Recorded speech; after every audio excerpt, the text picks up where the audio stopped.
Good afternoon. कल हमने देखा था कि भाज्यता का जांच कैसे करते हैं और आज हम देखते हैं कि इकाई का अंक कैसे निकालते हैं। तो किसी भी संख्या का इकाई का अंक हो सकता है, किसी भी संख्या का इकाई का अंक 0, 1, 2, 3, 4, 5, 6, 7, 8 और 9 इन्हीं 10 अंकों में से कोई भी एक हो सकता है। तो अगर हमें निकालना है कि किसी भी संख्या के गुणनफल, या कह सकते हैं कि संख्या के कोई भी घात हो, तो अगर उसका गुणनफल निकाला जाए तो इकाई का अंक कितना हो सकता है। तो उसके लिए सबसे पहले हम देखते हैं, इन 10 में से 3 भाग कर लेते हैं। पहला भाग हम कर लेते हैं 0, 1, 5 और 6। दूसरा भाग कर लेते हैं 4 और 9 का, और तीसरा बचता है 2, 8, 3 और 7 का। ये 3 भाग हो जाते हैं।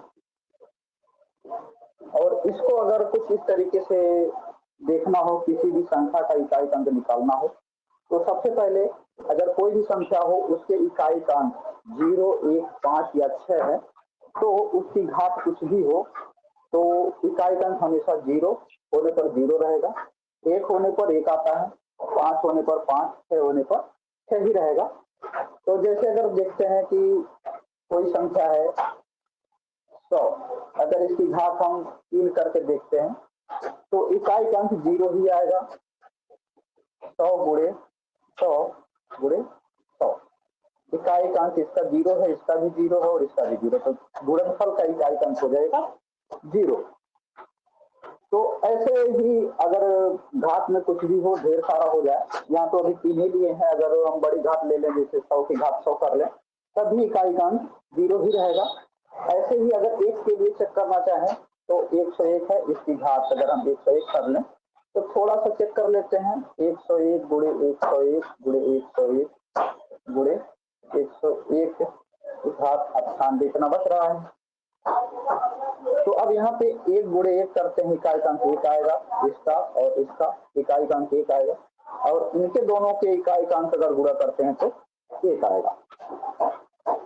ऐसे ही 5 और 6 के लिए भी है। तो किसी भी संख्या के इकाई का अंक 0, 1, 5 या 6 हो तो उसके इकाई का अंक 0, 1, 5, 6 ही आएगा अगर गुणा करते हैं तो अगर बात ढेर सारी है तब भी कोई फर्क नहीं पड़ेगा, इकाई का अंक उतना ही आना है। तो अब हम देखते हैं 4 और 9 पर। अगर हम 4 और 9 की बात करते हैं तो 4 और 9 इसके लिए तो किसी भी संख्या का अगर घात है, जैसे हम मान लेते हैं 54 है, इसकी घात अगर हम 54 ही रखते हैं, और दूसरा है 554 और इसकी घात हम रख लेते हैं 51। ऐसे अब यहाँ पे जब किसी भी संख्या की इकाई का अंक 4 या फिर 9 हो, तब यहाँ पे जो घात होती है उसका महत्व थोड़ा सा बढ़ जाता है। तो घात हम देखते हैं कि अगर वो सम है या विषम है। अगर घात सम है, घात 54 ये सम संख्या है, अगर घात सम संख्या है तब अगर 4 है तब इकाई का अंक हो जाएगा 4 गुणे 4 16, तो गुणनफल के इकाई का अंक आएगा 6। और अगर वही विषम संख्या है,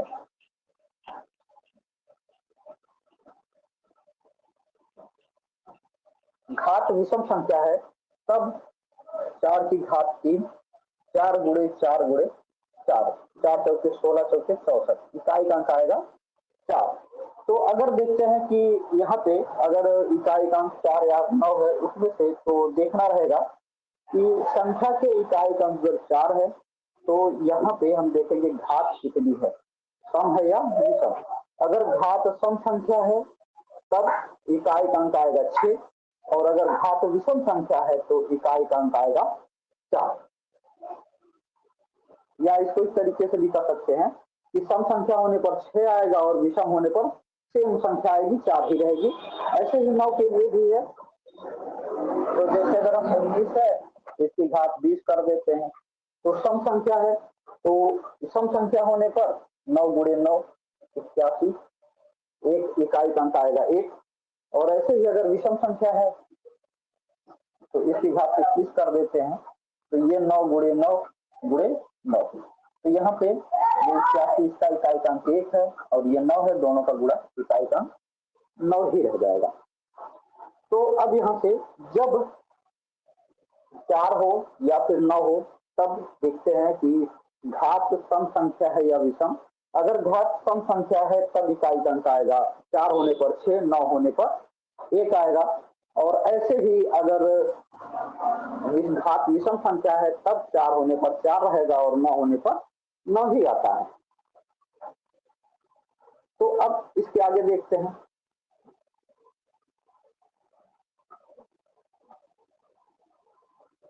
जब 2, 8, 3 या 7 इन चारों में से इकाई का अंक कोई भी एक हो, तब हम सबसे पहले देखते हैं कि संख्या की घात कितनी है। तो जैसे अगर हम इसके लिए देखें,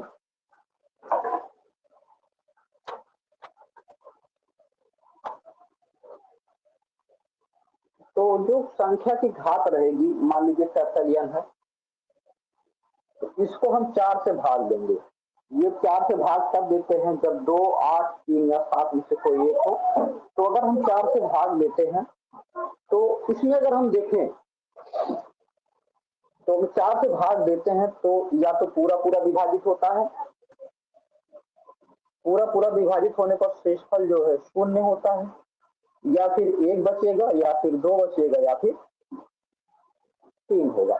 इन्हीं चारों से कोई एक होगा, या तो शेषफल 0 हो, 1 हो, 2 हो या 3 हो। तब तो इसको हम थोड़ा सा इस तरीके से कर लेते हैं कि अगर शेषफल 0 हो, शेषफल 1 हो, शेषफल 2 हो और शेषफल 3 हो, तो हम कितना आएगा तो उसको देखते हैं। अगर शेषफल 0 है तब 2, 8, 3 और ये 7, तो इन दोनों का देखते हैं कि अगर शेषफल 0 है तब आएगा 2 की घात 4। 2 की घात 4 होता है 16, इकाई का अंक आएगा 6। ऐसे ही 8 का भी देखते हैं, 8 की घात 4, ये हो गया 64 गुणे 64, इकाई का अंक 4 चौके 16, इकाई का अंक आएगा 6। या इसको इस तरीके से भी कह सकते हैं कि अगर शेषफल 0 आ रहा है तो इकाई के स्थान पर 2 या 8 होने पर तो उस संख्या के गुणनफल का जो इकाई का अंक होगा वो 6 होता है।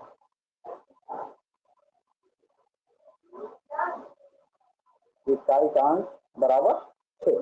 और इसी अगर 3 की बात करें, 3 और 7 की, तभी अगर शेषफल 0 है तो 3 और 7 का 1 आता है, इकाई का अंक आएगा 1। कैसे आता है देख लेते हैं। 3 की घात 4, ये हो गया 9 गुणे 9 बराबर 81, इकाई का अंक 1।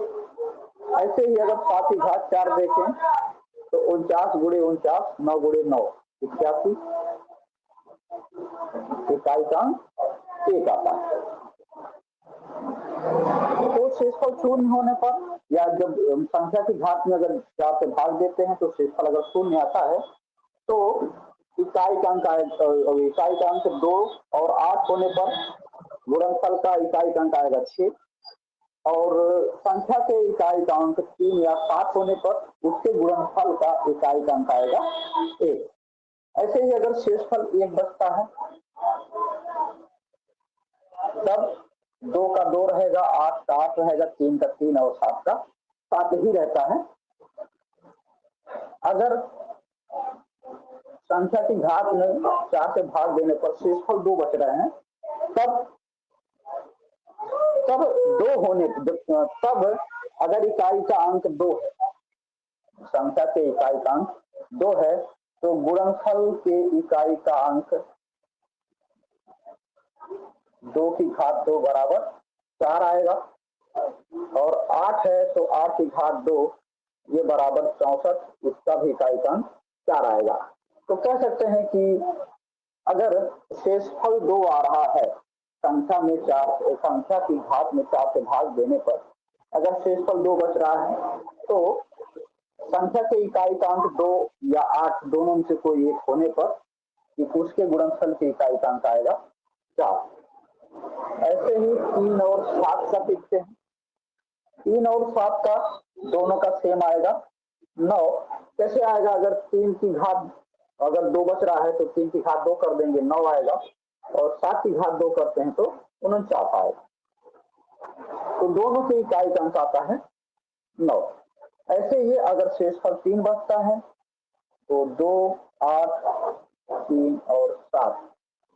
अगर 2 है तो गुणनफल के इकाई का अंक आएगा 8, और अगर 8 है तो गुणनफल के इकाई का अंक आएगा 2। अगर 3 है तो इसके गुणनफल के इकाई का अंक आता है 7, और 7 होने पर इकाई का अंक आता है 1। कैसे आता है वो देखते हैं। 2 की घात 3 ये 8 होता है, 8 की घात 3 करते हैं तो ये 64 गुणे 8 हो जाएगा, 8 चौक 32, इकाई का अंक 2। ऐसे ही अगर 3 का देखते हैं तो 3 की घात 3 ये 27 गुणे ये हो जाता है 27 के बराबर,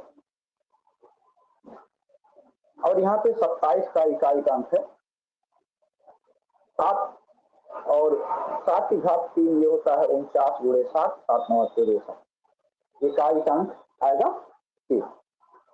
एक बार फिर से देखते हैं कि अगर किसी भी संख्या के इकाई का अंक 0, 1, 5 या 6 में से कोई है, तब उसकी घात कुछ भी हो तो इकाई का अंक क्रमशः 0, 1, 5, 6 ही बचेगा। और अगर किसी संख्या के इकाई का अंक 4 या 9 में से कोई एक है, तब वहां पे संख्या की घात का महत्व थोड़ा सा कह सकते हैं बढ़ जाता है। तो 7 या नहीं तो घात जो है सम या विषम होती है। तो अगर घात सम है तो 4 का जो इकाई का अंक आएगा वो हो जाएगा 6, और अगर 9 का आता है 1। और ऐसे ही अगर थोड़ा सा देखें, अगर विषम है तो 4 का 4 ही रहता है, 9 का 9 ही हो रह जाता है।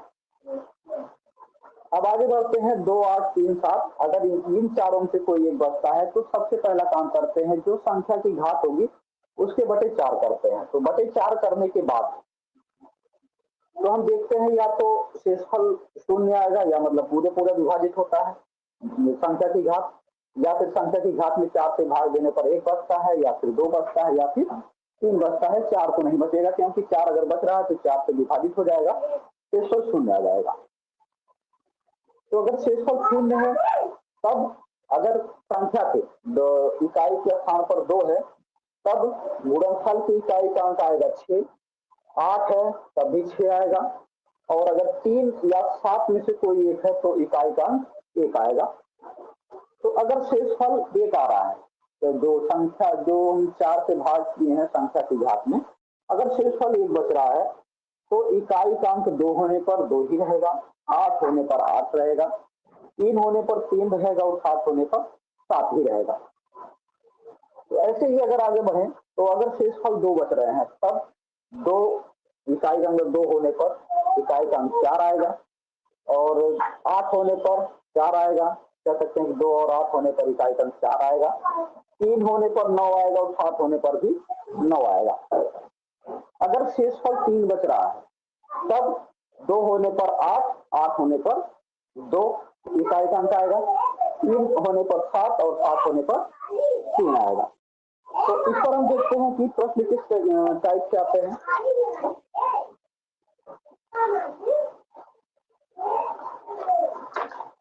तो कुछ प्रश्नों को देखते हैं हम, इसको हल कैसे करेंगे।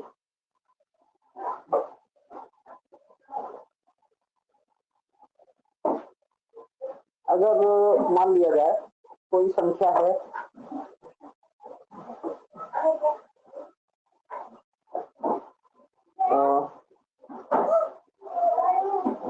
559 इसकी घात हम कर दे रहे हैं 547। तो अब यहाँ पे इसका इकाई का अंक कितना आएगा? कितना आएगा? इकाई का अंक कितना आएगा?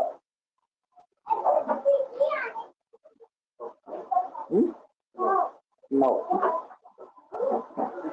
तो यहाँ पे इकाई का अंक आएगा 9, क्योंकि अगर 4 और 9 होने पर हम देखते हैं कि अगर संख्या की घात सम है या विषम है, तो घात विषम संख्या है। विषम होने पर 4 का 4 ही रहता है और 9 का 9 ही रहता है, तो इकाई का जो अंक होगा वो हो जाएगा 9। ऐसे ही एक संख्या और लेते हैं 147, इसकी घात हम कर देते हैं 57। तो इसका अंक कितना आएगा? कितना आएगा? हाँ, एक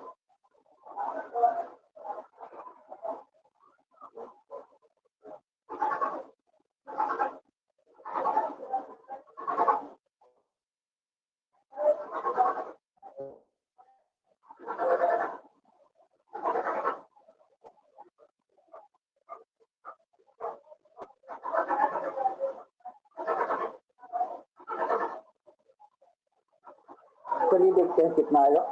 तो जो संख्या की घात है 57, इसके बटे 4 है। तो अगर इसमें हम भाग करते हैं तो 4 एकम 4, 17 हो जा रहा है। तो 16, 17, 4 चौके 16, तो शेषफल बच रहा है 1। तो शेषफल अगर 1 बच रहा है, तब 147 इसकी घात 57, इसके इकाई का अंक, इसके इकाई का अंक जो होगा वो 7 की घात 1 बराबर 7 ही रहेगा, क्योंकि 2, 8, 3 या 7 होने पर हम सबसे पहले करते हैं जो संख्या की घात रहेगी उसके बटे 4 करते हैं। बटे 4 करने के बाद शेषफल देखते हैं कितना आ रहा है। अगर शेषफल 0 आ रहा है तो इकाई के अंक का जो हम घात 4 कर देते हैं, और अगर 1 आ रहा है तो घात 1 करते हैं, अगर 2 आ रहा है तो घात 2 करते हैं, अगर 3 आ रहा है तो घात 3 करते हैं, और 0 पर तो घात 4 ही करते हैं। तो ऐसे ही एक प्रश्न और देखते हैं।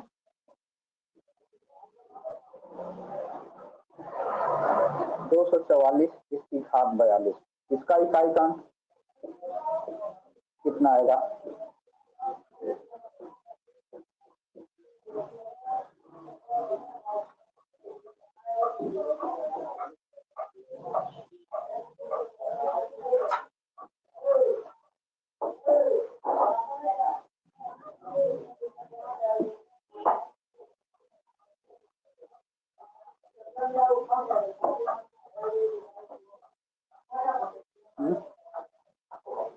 कितना आएगा?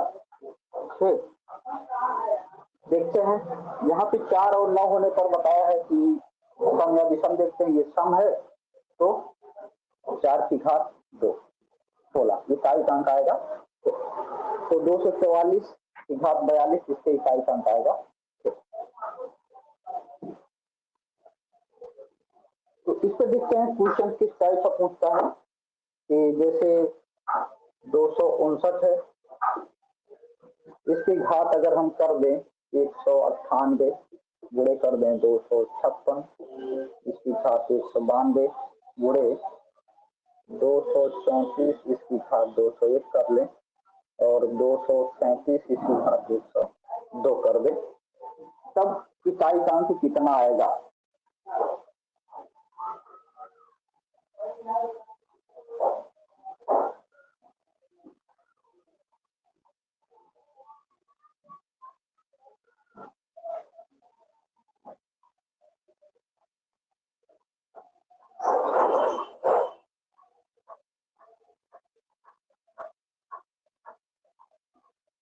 कितना आएगा?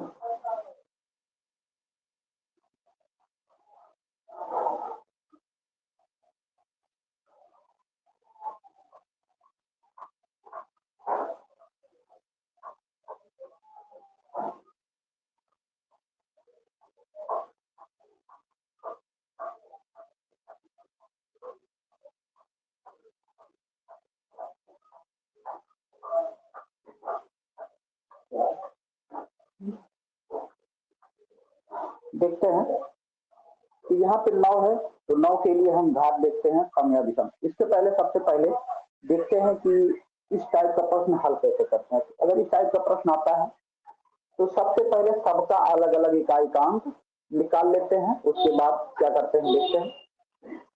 तो इसका इकाई का अंक कितना आएगा, यहाँ पे घात सम है, कितना इकाई का अंक आएगा 9 है, इकाई का अंक कितना आएगा,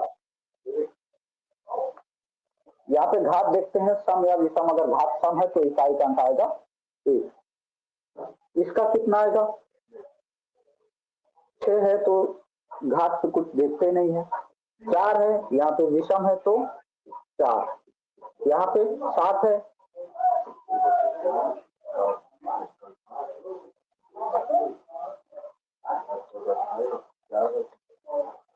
यहाँ पे देखते हैं 7 है, तो 102 की घात 102 है, घात उसका बटे 4 करते हैं, तो 102 बटे 4 करते हैं तो आता है 28 आएगा ना। तो शेषफल इसमें आता है 0, पूरा पूरा कट जाता है। तो अब यहाँ पे 7 है, तो इसी घात 4 कर देंगे, ये बराबर हो जाए, इसका इकाई का अंक कितना आएगा 3 आएगा।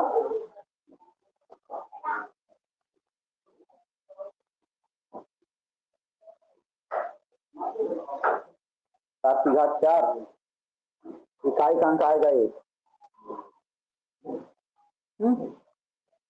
तो 7 की घात 4 इकाई का अंक आता है 1, या कह सकते हैं शेषफल 0 होने पर 2 का और 8 का 6 आता है, 3 और 7 का 1 आता है। तो अब यहाँ पे देखते हैं कि अगर इस टाइप का प्रश्न आता है तो सबसे पहले जितना भी अलग अलग संख्या है सबके इकाई का अंक अलग से निकाल लेंगे, तो उनके इकाई का अंक आने के बाद उन सबको आपस में गुणा कर लेते हैं। जैसे हो गए 4 24 और 1 24 हो गया। अब गुणा करने के बाद जो इकाई के अंक हैं उनका आपस में गुणा करने के बाद जो कोई संख्या मिलती है उसके इकाई का अंक जो कुछ भी आएगा वही पूरे गुणनफल का इकाई का अंक होता है। तो यहाँ पे इकाई का अंक आएगा 4।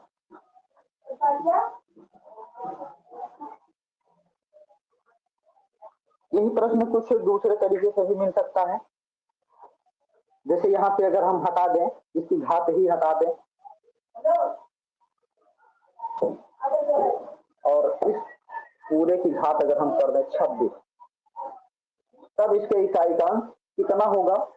तो अब देखते हैं, अगर इस टाइप का प्रश्न मिलता है तो सबसे पहले ब्रैकेट के अंदर का जो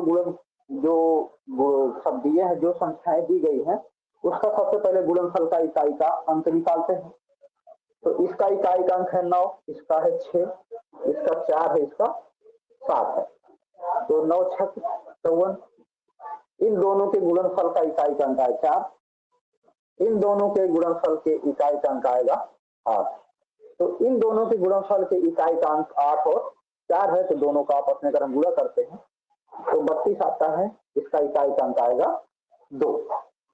तो अब बच रहा है 2, इसकी घात है 26, जो इकाई का अंक बच रहा है इसके गुणनफल का 2 है और घात 26 है। इसके पहले भी कोई संख्या पूरी नंबर होगी, तो हमें केवल इकाई के अंक से मतलब है, तो हम 2 देखते हैं, 2 है और यहाँ पे 26 है। तो 2 के लिए सबसे पहले घात की बटे 4 करते हैं, तो अगर बटे 4 करते हैं तो शेषफल 2 बचता है, तो शेषफल 2 बचने पर 2 की घात 2 कर देते हैं, आता है 4। इकाई का अंक 4, ठीक है।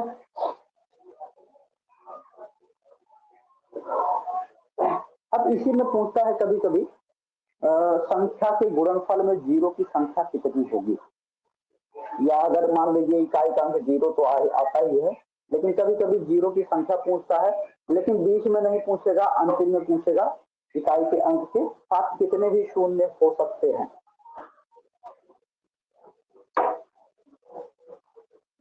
तो देखते हैं गुणनफल में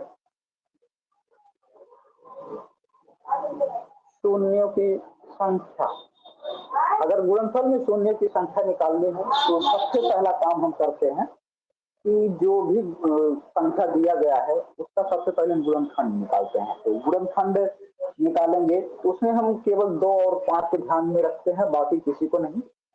2 और 5। तो अब यहाँ पे अगर हम गुणनखंड निकालेंगे किसी भी संख्या का 2 और 5 में, तो उसमें 2 की घात मान लीजिए कुछ आता है और 5 की घात कुछ आता है। तब यहाँ पे 0 की संख्या के लिए 3 कंडीशन बनती है। या तो दोनों के गुणनखंडों की संख्या बराबर होगी, या तो 2 के जो खंड है वो ज्यादा होंगे, या फिर 5 के ज्यादा होंगे। तो इन तीनों कंडीशन में 0 की संख्या या शून्यों की संख्या अलग अलग होती है। तो जैसे अगर पहली कंडीशन बनती है दोनों के जो गुणनखंड संख्या है 2 और 5 की वो बराबर आ रही है, तब जो शून्यों की संख्या होगी दोनों जो यम या यन होंगे दोनों के बराबर होगी।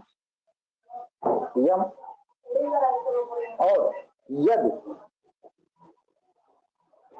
अगर 2 की घात जो यम है ये ज्यादा है 5 की घात यम से, या कह सकते हैं कि जो यन से यम ज्यादा है, तब शून्यों की संख्या यन होगी। और तीसरी कंडीशन जो बनती है, अगर यन या कह सकते हैं कि 5 की घात जो है वो 2 की घात से ज्यादा है, तब शून्यों की संख्या यम होगी। या इसको इस तरीके से भी कह सकते हैं कि गुणनखंड करने के बाद अगर 2 की घात यम हो 5 की घात यम हो, तब हम देखते हैं या तो दोनों बराबर होंगे, या तो एक की घात बड़ी होगी दूसरे की छोटी होगी, इन दोनों में से हो सकता है। तो देखते हैं कि अगर दोनों की घात इक्वल है तब शून्यों की संख्या वही घात हो जाएगी। और देखते हैं कि अगर घात एक बड़ी है एक छोटी, तो शून्यों की संख्या छोटी घात के बराबर होगा, क्योंकि उसके आगे अगर बढ़ाएंगे तो वो जो है जैसे उसका कोई शून्य बढ़ाएगा नहीं। जैसे अगर हम किसी भी संख्या में 2 की घात 3 आ रहा है और 5 की घात 2 आ रहा है, तब इसको अगर हम देखें तो इसको लिख सकते हैं 2 गुणे 2 गुणे 5 गुणे 5। ये दोनों मिलकर 10 बनाएंगे और ये दोनों मिलकर 10 बनाएंगे। तो दोनों के 0 की संख्या एक एक है, ये हो गया 100 और ये हो गया 2, ये हो जाएगा 200। शून्य की संख्या ये 2 ही रह गई है, और इसके आगे जो 2 बच रहा है वो केवल इधर संख्या को बढ़ाता है, 0 को नहीं बढ़ाता है। इसलिए शून्य की जो संख्या होगी वो जिसकी घात कम रहेगी उसी के इक्वल रहेगा। तो जैसे अगर एक गुणनखंड दे दिया जाए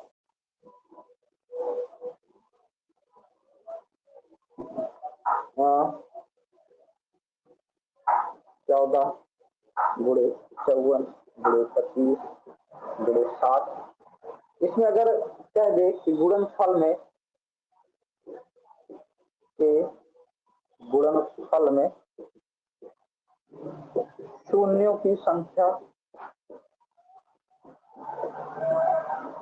कितनी होगी,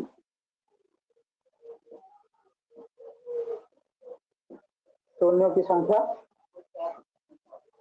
कितनी होगी। तो सबसे पहले हम इसका अलग अलग गुणनखंड करते हैं। 14 का करेंगे 2 गुणे 7 होगा। 54 का कितना आएगा, 54 का गुणनखंड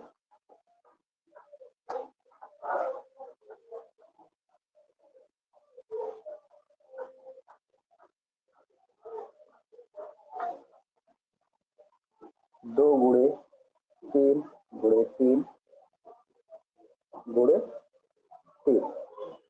25 का देखते हैं 5 गुणे 5, इसका आएगा 2 गुणे 2 गुणे 3 गुणे 5।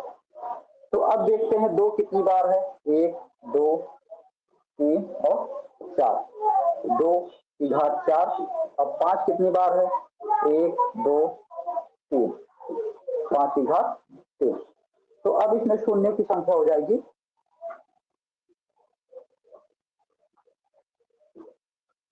शून्यों की संख्या हो जाएगी 3, क्योंकि यहाँ पे 4 है और ये 3 है, तो 2 और 5 मिलकर 10 बनाएंगे ही, एक एक जीरो बढ़ाएंगे, लेकिन एक 2 बच जाएगा इसलिए उसको छोड़ देंगे, तो यहाँ पे जीरो की संख्या जो है वो 3 आएगी। ऐसे ही ढेर सारे प्रश्न हैं जो ग्रुप में डाल दिए जाएंगे। तो इसके आगे अब न्यू टॉपिक जो है वो कल शुरू करते हैं। आज के लिए बस इतना ही।